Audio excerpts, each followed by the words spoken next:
So the video that I made about Looksmaxxing for some reason performed exceptionally well in the YouTube algorithm. I don't know if they knew it was my birthday or something, but whoever gave me all those views on the video, can you do it again on this one please? Pretty please? Fingers crossed. Hey, thanks. Anyway, I got a lot of feedback on that video, some criticisms, some compliments, and I want to respond to all of them in this video today. And I also want to go into my own personal thoughts about Looksmaxxing, more specifically why I think parts of it are good and why I think parts of it are the worst thing ever and complete cancer and should be erased from society. Alright, so to quickly sum up my core thoughts on Looksmaxxing, I'll give you 5 things I like about Looksmaxxing and 5 things I dislike about Looksmaxxing. 5 things I like about Looksmaxxing include: it encourages people to stay in shape and go to the gym and improve their physical health. It encourages people to improve their diet and what they're consuming and what they're putting into their body. It encourages personal hygiene, brushing your teeth, making sure you smell good, making sure you're showering, etc. It encourages thoughtful presentation, aka having a good fashion sense, you know, throwing on clothes that have like a coherent color scheme, etc. And it just encourages general self-improvement. Now, 5 things I dislike about Looksmaxxing is: parts of the culture have been easily made to negatively influence young men's self-esteem. Number 2, it can cause people to be over-dramatic / hyper-analyze everything about their life. My hair okay? Are my eyes okay? Do I smell good? Every single small detail that may not matter or be insignificant. It can cause people to be depressed over immutable characteristics such as height, face shape, bone structure, etc. It can alienate you from society. It can have the opposite effect in which you intended it to. Now, the 5 reasons that I gave for Looksmaxxing being good are very self-explanatory. I mean, if they're not, then I don't know why you need someone to explain to you why brushing your teeth will help you attract people of the opposite gender,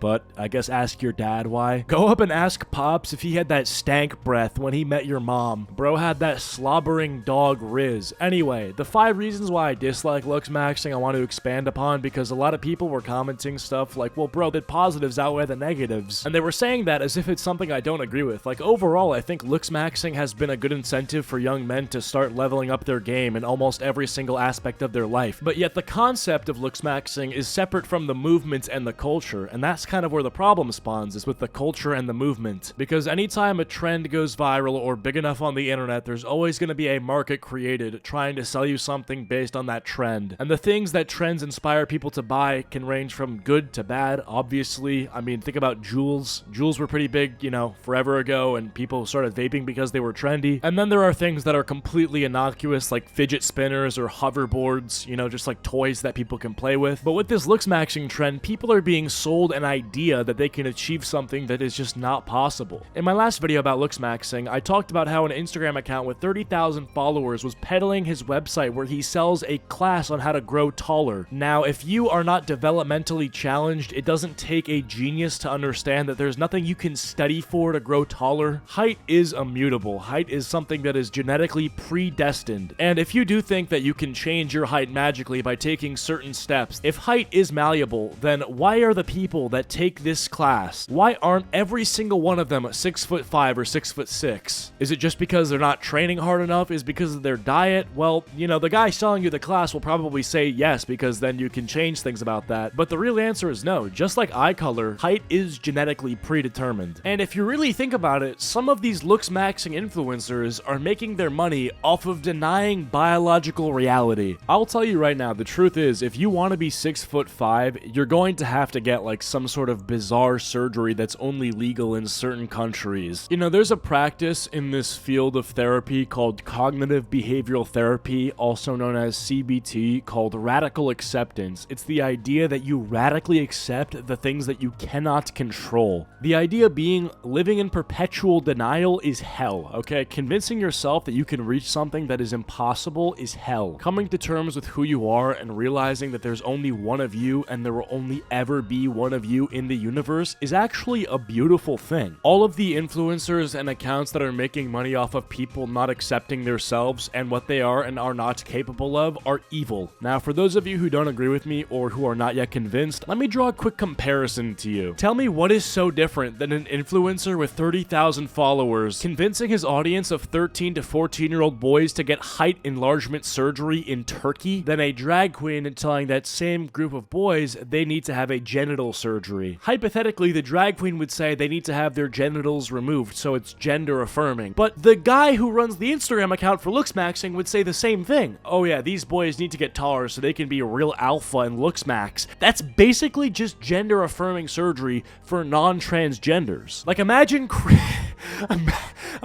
Chris Tyson, but instead of walking the path of becoming trans, them got psyoped by one of these Instagram accounts into Looksmaxing and ended up becoming a total Chad. Okay, a bit off topic, but my point is that Looksmaxing in some cases can be selling you something that is quite literally unattainable. And besides that, it places emphasis and value on something that is quite literally secondary to your everyday life. But my looks will subconsciously influence how people perceive me and therefore will bleed into every aspect of my life. Yeah, you do know that these 4 people are the most rich and powerful people on the planet? Yeah, tell me at what point any of these 4 people Looksmax in order to obtain wealth and power. And while you're doing that, Mark Zuckerberg is picking up his hybrid reptilian children from public school. By the way, I'm not making this up. There are people who genuinely believe that if you're like somewhat unattractive, that you will be not only single for the rest of your life, but also very broke and poor. Because according to them, if you're somewhat unattractive, you're also going to be not making as much money as someone who's attractive. I don't know, man. Sounds a lot like coping to me. Sounds like you just lagged on the bag and you're blaming the fact that you're ugly. You sound like a loser, dude. Oh, I can't get this job because I'm ugly. You couldn't get that job because you went into it thinking about the outcome being negative because of the way that you look. Whatever happened to the phrase fake it till you make it, bro? Walk, talk, and act like a boss and eventually you'll become one. Adapt a winner's mindset, not a loser's mindset. Imagine a pair of identical twins who have the same qualifications for a job they're applying to. One of them is depressed because they've been told they can't make it in life because of their,